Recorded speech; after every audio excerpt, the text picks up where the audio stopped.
อุ๊ยลูกน้องเก่าลูกน้องเก่ามีแต่คนอยากกลับมาเคลียร์ใจกับบอสบิ๊กเด้อใครที่ไปแล้วจบไม่สวยหั่นนะ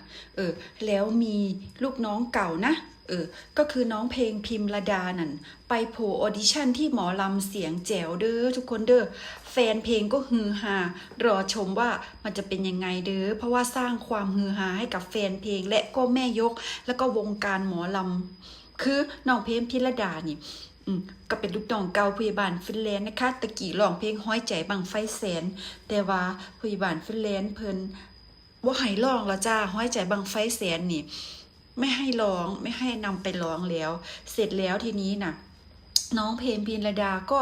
มีแม่ฮักเยอะอยู่เด้อทุกคนเด้อเพราะว่าในเพจของน้องหันมีผู้ติดตามหลายแล้วบัดนี้ล่าสุดน้องเพลงนั่นได้ส่งคลิปเสียงเขาร่วมการออดิชั่นหมอลำวงดังแห่งเมืองอุดรค่ะหมอลำเสียงแจ๋วค่ะทุกคน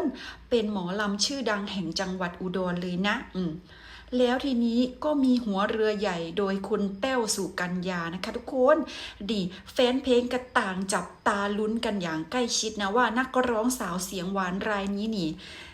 จะได้เข้าร่วมวงหรือเปล่าจะผ่านการออดิชั่นหรือเปล่านะคะแล้วศิลปินก็คือมีผู้ติดตามกันหลายนะคะโดยเฉพาะน้องนี่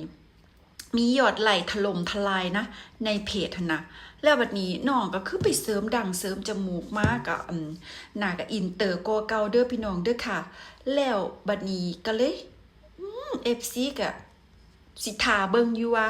สิเป็นจังใดต่อไปเพราะว่าน้องหันออกจากวงหมอลำหมอลำของแม่ใหญ่วงแสงทองน้องก็ออกได้โดนแล้วเด้พี่น้องหลายเดือนแล้วจ้าหลายเดือนแล้วจังใดก็รอฟังเบิ่งเด้อค่ะพ่อฮักแม่ฮักทั้งหลาย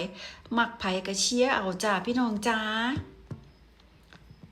แล้วแต่ว่าสิไปอยู่วงใดละสิปังสิดังขึ้นอยู่กับตัวศิลปินเด้อค่ะแต่ศิลปินทุกค